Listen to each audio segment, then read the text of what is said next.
A very good morning, everyone. We are from Group 12, and today we are going to explain on Chapter 14, that is pump, compressor, and expanders.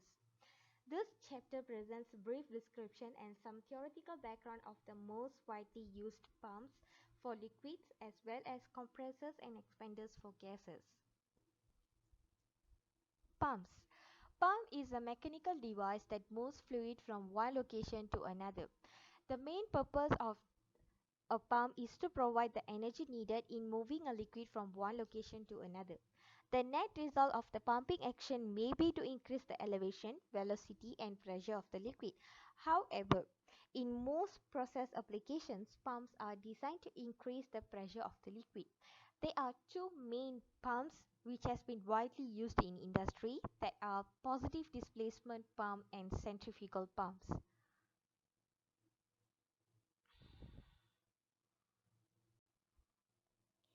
The two most important characteristics of a pumping operation are the capacity and the head. The capacity refers to the flow rate of the liquid being pumped. It may be stated as a mass flow rate, a molar flow rate, or a volumetric flow rate. Most common is the volumetric flow rate Q in the units either meter cube per hour or gal per minute.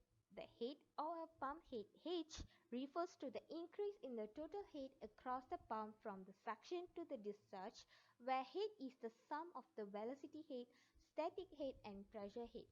Thus, it can be represented by this equation at where V is the average velocity of the liquid, Z is the elevation, P is the pressure of the liquid, G is the gravitational acceleration, and rho is the liquid density.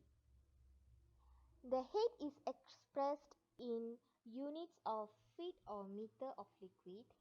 The required pump head or pressure head increase is determined by an energy balance as discussed with the heuristic. An example in the previous heuristic chapter. There are two heuristics that applied in pump, which are heuristic 37 and heuristic 38. In heuristic 37, it has been stated that for heads up to 3,200 feet and flow rate in the range of 10 to 5,000 gal per minute, we need to use the centrifugal pump. While for the high heads up to 20,000 feet and flow rate up to 500 gal per minute, we need to use reciprocating pump. In the meantime, for liquid water, which has head of 3000 feet, it corresponds to differential pressure of 1300 psi, while for the head of 20,000 feet, it corresponds to differential pressure of 8680 psi. In heuristic 38, for a liquid flow, we need to include the following when determining the required pumping head, which are a pipeline pressure drop of the pipe, a control valve pressure drop at least 10 psi, a pressure drop of 4 psi per 10 feet rise in the elevation.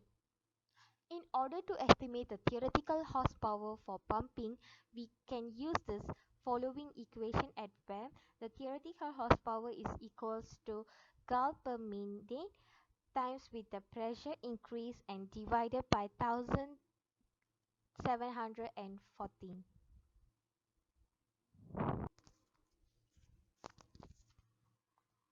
Centrifugal pump converts mechanical energy into hydraulic energy by virtue of centrifugal force. The flow in the centrifugal pump is in radial outward direction, and it works on principle of force vortex flow. The principle of force vortex flow means when a certain mass of fluid is rotated by external torque, rise in pressure head takes place. The conversion of energy occurs by the virtue of two main parts of the pump, which are impeller and casing. Impeller converts the driver energy into the kinetic energy, while the diffuser converts the kinetic energy into the pressure energy. The most common uses of centrifugal pump includes water, sewage, petroleum, and petrochemical pumping. The picture above shows the major components of a centrifugal pump, which are impeller, casing, suction pipe, and delivery pipe.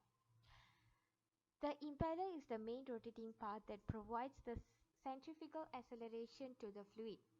The shaft is used to transmit the torques and counter when starting and during the operation. It also supports the impeller and other rotating parts. The main purpose of casing is to convert kinetic energy into pressure energy, and casings are generally comes in three types, which are volute, vortex and circular. Volute casings used for higher heat and when eddy currents are formed, while vortex are used when eddy currents are reduced. In the meantime, circular casings are used for lower heat. A volute is a curved funnel increasing in area to the discharge port. As the area of the cross section increases, the volute reduces the speed of the liquid and increases the pressure of the liquid.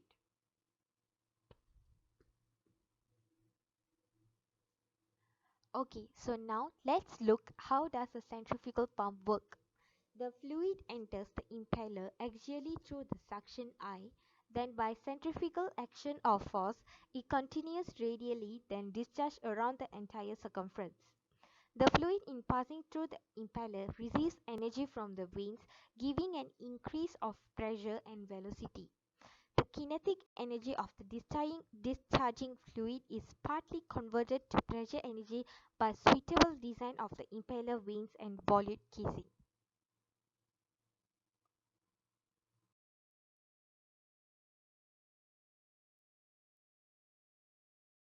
Assalamu alaikum and hello to everyone. I'm Ahmed Saleh. I'm going to introduce the positive displacement pumps. So let's fly to discover more about that. Now, what is the positive displacement pump? The positive displacement pump can be used to move a fluid by repeatedly enclosing a fixed volume and moving it mechanically through the system.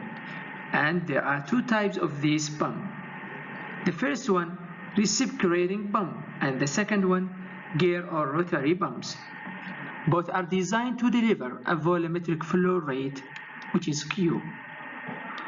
And the characteristic curve of a positive displacement pump is a vertical line on the plot of Q as a function of H, because the flow rate Q that is independent of the required pump head, which is H.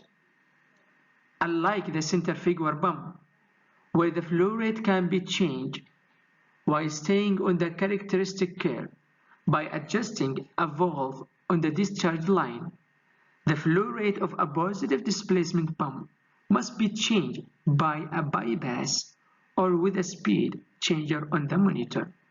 It can be noticed that the efficiency of positive displacement pump is more and greater than the centrifugal, and that because of the less friction equals in the former.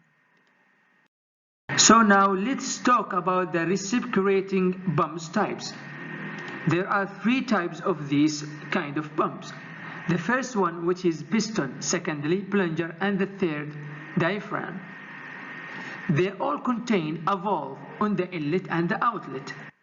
During suction, as a chamber is filled with a liquid, with the inlet valve open and the outlet valve closed. During discharge of the liquid from the chamber, the inlet valve is closed and the outlet valve is open. And here it can be noticed that from the photo, in the piston pump, the first stroke of the piston creates a vacuum, opens an inlet valve, closes the outlet valve, and draws the fluid into the piston chamber. As the motion of the piston reverses, the inlet valve, now under pressure, is closed, and the outlet valve open, allowing the fluid contained in the piston chamber to be discharged. The P-cycle pump is a simple example. Piston pumps can also be double acting with the inlet and outlet valve on the both sides of the piston. While the piston is in suction on one side, It's a comparison on the other side. More complex radial versions are often used in industrial application. And the secondly, plunger pumps. It can be noticed that it's similar to the piston pump, but the plunger pumps operate in a similar way. The volume of fluid moved by piston pump depends on the cylinder volume. In a plunger pump, it depends on the plunger size. The seal around the piston or plunger is important to maintain the pumping action and to avoid leak. In general, plunger's pump seal is easier to maintain since it's stationary at the top of the pump cylinder, whereas the seal around the piston is repeatedly moving up and down inside the pump chamber. So now we reach to the end of the reciprocating types, which is the diaphragm. The diaphragm pump uses a flexible membrane instead of piston or plunger as we mentioned before. By expanding the diaphragm, the volume of the pumping chamber is increased and fluid is drawn into the pump. Compressing the diaphragm decreases the volume and expels some fluid. Diaphragm pumps have the advantage of being hermetically sealed system, making them ideal for using in the hazardous or toxic liquid. The rotary pumps, there are two types of rotary pumps. The first one, which is the gear pumps, the second one, which is the screw pumps. It's more steady than the reciprocating pumps, but less steady than the centrifugal pumps. The second type of pumps, which is the rotary or gear pump, it can be noticed that we use the gears in the pump to move the liquid from location to another location, as the working principle in this photo shows. So after checking all these types of pumps, we can ask ourselves, does the simulator include these all types of pumps? Actually, the answer, the pump model in the process simulators do not differentiate between the centrifugal pumps or even the positive displacement pump when calculating theoretical power requirement from the product of the capacity and the required head. So in most model calculate the discharge temperature, and in most cases also the temperature and enthalpy change in the liquid across the pump is very small. And finally, simulators do not provide a built characteristic curve to help to select a suitable pumps.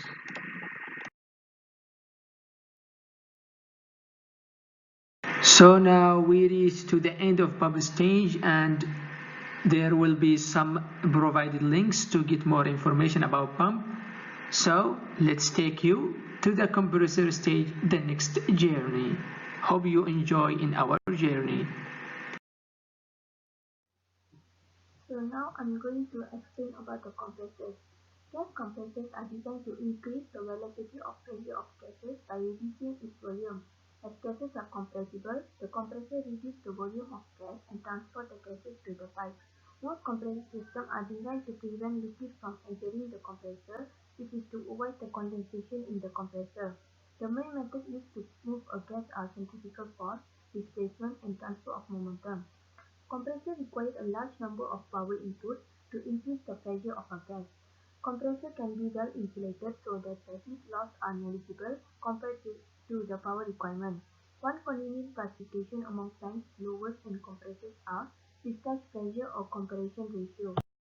There are two types of compressors which are positive displacement and dynamic. Under positive displacement, we have reciprocating and rotating.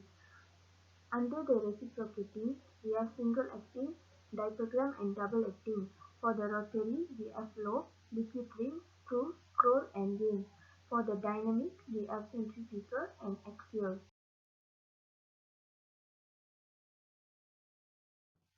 For the centrifugal compressor, it converts the energy utilizing a series of stages to compress and cool the air as it continuously flows through the unit. It also imparts kinetic energy into the air stream by increasing the velocity of the air using a rotary element. Centrifugal compressor also converts this kinetic energy into potential energy in the form of pressure.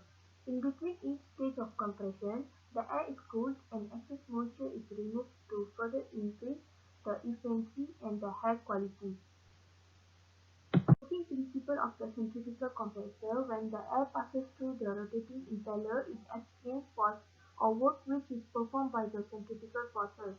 The work input takes place as an increase in pressure and velocity or speed of the air flow through the impeller. The airflow loses its velocity after entering the diffuser section. Actually, the diffuser is a static component that escorts the airflow when it leaves the impeller. This loss in velocity eventually results in an additional increase of pressure. The impeller and the diffuser contribute about 65% and 35% of the total pressure developed or produced in the compressor. Single-stage compressor consists of only one single impeller and is used for moving the air or the gases up to 3:1 compression ratio for either pressure or vacuum duties. Because gases are compressible, the temperature difference between the compressed gas and the feed gas is significant at even moderate compression ratios and may limit the compression ratio. For the multiple-stage compressor, it consists of 1 to 10 impellers and it can be arranged in a variety of flow path configurations. Throughout each and every stage of the temperature and the compression ratio are assumed to be constant. The need for the multiple stages in centrifugal compressor is usually dictated instead by impeller rotation rate limitations which limit the compression ratio.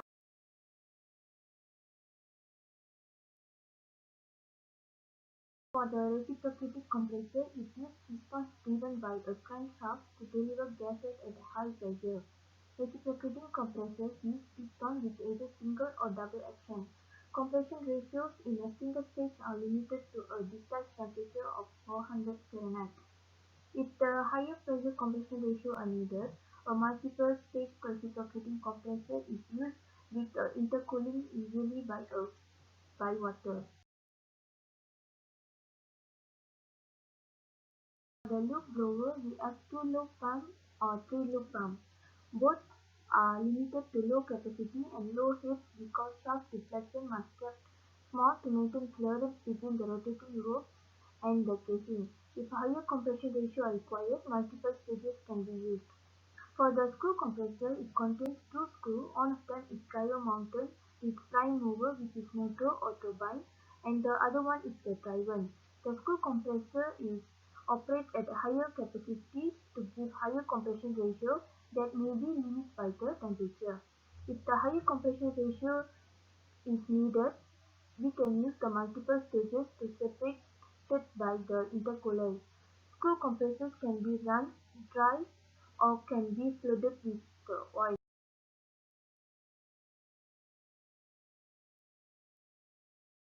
Next, we have the expanders, also called turbo expanders and expansion turbines.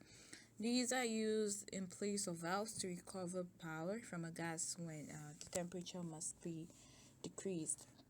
Here also, at the same time, the temperature of the gas is reduced and the chilling of the gas is considered more important than the power recovery. This here is a radial flow turbine. It can handle inlet pressures to 3000 psi and temperatures to 1000 degrees Fahrenheit. If you have an expander with an impeller tip speed of, let's say, 1000 feet per second, a single stage of expansion can reduce the enthalpy of any gas by as much as 116 kilojoules per kg. We'll be looking at compressor and expander models in simulators. The following methods can be used to take into account efficiency when calculating power requirements for compressors. The first method, we have the polytropic method, and second, the isentropic method. The polytropic method follows a thermodynamic process that obeys the relation PV to the power n is equal to the constant C during compression, where P is the pressure, V the volume of the gas, and N the polytropic index. This equation can describe multiple expansion and compression processes which include heat transfer. The second method, known as the isentropic method, is the most preferred because of its sound theoretical basis. The theoretical horsepower delivered to the gas is computed for a reversible same-temperature compression from inlet 1 to outlet 2. Then the entropy balance, written in terms of the molar entropy S, here that's equation 14.7. Usually during calculations, you know the values for your T1, P1, and P2. So you can then use your equation 14.7 to calculate the value for your isentropic temperature, which is T2. Then with your T2, you can calculate the exit enthalpy. After that, the first law of thermodynamics for an adiabatic compression of molar gas flow F, that's assuming no change in potential or kinetic energy of the gas, is written in terms of molar enthalpy H and can be applied to calculate theoretical or isentropic power. That's equation 14.8. Due to the inefficiency of the compressor, excess power is needed. So the value of the excess power needed is the difference between your brake power and your isentropic power. You see, these two powers can be written in terms of efficiency. That's with the assumption that the excess power increases the enthalpy to an actual value, H2. Equation 14.9 has been revised here so that it can be applied to expanders. That's where equation 14.10 comes from. The equation is just the opposite of the compressor efficiency. And finally, the inefficiency reduces the tendency of condensation occurring. Thank you.